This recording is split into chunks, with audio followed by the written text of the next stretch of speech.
अगर आप स्काल्पिंग में कामयाब होना चाहते हैं तो आपके लिए कन्फ्लुएंस ढूंढना बहुत ज़रूरी है। कन्फ्लुएंस उस वक्त होता है जब एक से ज़्यादा ट्रेडिंग टूल्स एक ही सिग्नल दे रहे होते हैं। इसके लिए आप एक से ज़्यादा इंडिकेटर्स कंबाइन करते हैं ताकि ट्रेड को अपनी फेवर में कामयाब कर सकें। आज मैं आपके साथ एक ऐसी ट्रेडिंग स्ट्रेटजी शेयर करने जा रहा हूं जिसमें हम ट्रेंड और मोमेंटम ब्रेकआउट को ट्रेड करेंगे, और वो भी वॉल्यूम की कंफर्मेशन के साथ।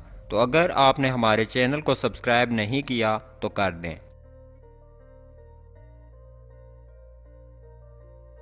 स्ट्रेटजी में हम ट्रेंड एनालाइज करेंगे, उसके साथ साथ वॉल्यूम और मोमेंटम भी, ताकि low risk high reward trade opportunities तलाश कर सकें।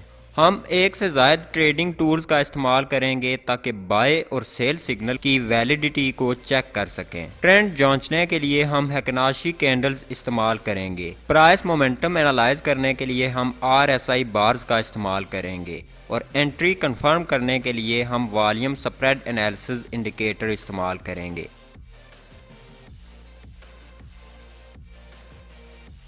हैकनाशी कैंडल्स आसान तरीके से ट्रेंड्स को जांचने का एक बेहतरीन टूल है। हैकनाशी कैंडल्स आमतौर पर अप ट्रेंड के दौरान ग्रीन और डाउन ट्रेंड के दौरान रेड होती हैं। ये इनका एक आम बिहेवियर है। ग्रीन कैंडलस्टिक्स बगैर लोअर शेडो के स्ट्रॉन्ग बुलिश मूवमेंट को जाहिर करती हैं। रेड कैंडलस्टिक बगैर अपर शेडो के एक स्ट्रॉन्ग बेरिश मूवमेंट को जाहिर करती हैं। इसके साथ साथ हर कैंडल का साइज स्ट्रेंथ जाहिर करता है। रेगुलर कैंडलस्टिक की तरह एक long green candle strong bullish forces की निशानदेही करती है। इसी तरह long red candle strong bearish forces की निशानदेही करती है। याद रखें, एक चार्ट को एनालाइज करने का बेहतरीन तरीका प्राइस एक्शन को लॉजिक की मदद से समझने की कोशिश करना है। कैंडल्स बायर्स और सेलर्स के एक्शंस की विजुअल रिप्रेजेंटेशन है। तो जिस चीज़ का हमें ख्याल रखना है वो ये है कि बायर्स और सेलर्स का रवैया कैसा है।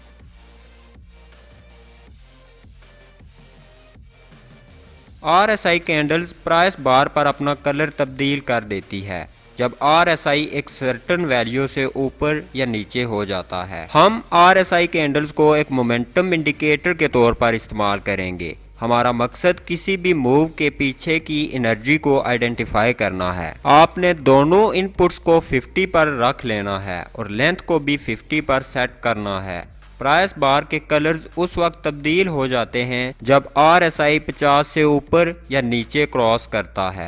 जब RSI 50 से ऊपर होता है तो प्राइस में अपवर्ड मोमेंटम होता है और हैकनाशी कैंडल्स ग्रीन होती हैं। जब RSI 50 से नीचे होता है तो प्राइस में डाउनवर्ड मोमेंटम होता है और हैकनाशी कैंडल्स रेड होती हैं। जब RSI सेंटर लाइन को क्रॉस करता है तो मोमेंटम एक डायरेक्शन से दूसरी डायरेक्शन में स्विच कर जाता है और कैंडल्स अपना कलर तब्दील कर देती हैं।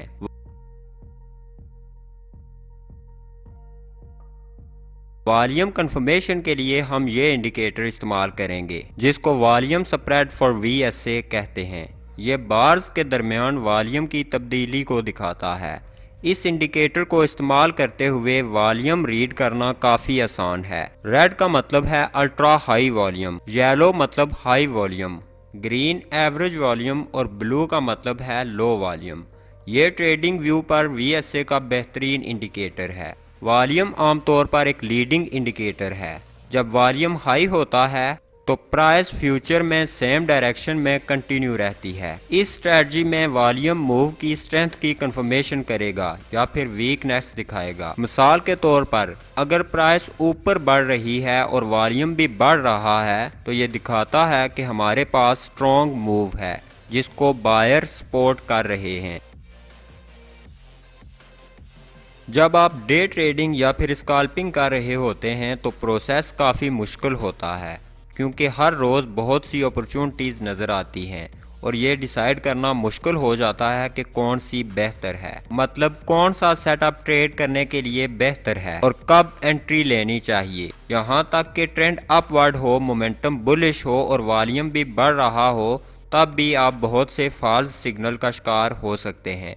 इसलिए स्कैल्पिंग करते हुए आपने शॉर्ट टर्म ब्रेकआउट पर नज़र रखनी है। ब्रेकआउट का मकसद जैसे ही प्राइस प्रीवियस सपोर्ट या रेजिस्टेंस को तोड़ने में कामयाब हो जाए तो उसी वक्त फौरी एंट्री लेना है। हम शॉर्ट टर्म मोमेंटम की तरफ देखेंगे और एक ब्रेकआउट हमारे लिए सिग्नल होगा और वॉल्यूम ब्रेकआउट को वैलिडेट करने में हमारी मदद करेगा। जब मार्केट लो वॉल्यूम पर कंसोलिडेट कर रही हो और अचानक वॉल्यूम बढ़ने लगे तो ये सिग्नल होता है कि ब्रेकआउट हो सकता है। एक ब्रेकआउट अगर बढ़ते हुए वॉल्यूम पर हो तो ये एक वैलिड ब्रेकआउट होता है, जबकि लो वॉल्यूम ब्रेकआउट एक फॉल्स सिग्नल हो सकता है। एक लॉन्ग एंट्री के लिए ट्रेंड अपवर्ड है, मतलब हैकनाशी कैंडल्स ग्रीन हैं, मोमेंटम भी ऊपर है क्योंकि आरएसआई कैंडल्स भी ग्रीन हैं। प्राइस एक रेजिस्टेंस लेवल से ऊपर बढ़ रही है, वॉल्यूम ब्रेकआउट कंफर्म करता है। इसका मतलब है कि हमारे पास हाई या फिर अल्ट्रा हाई वॉल्यूम है।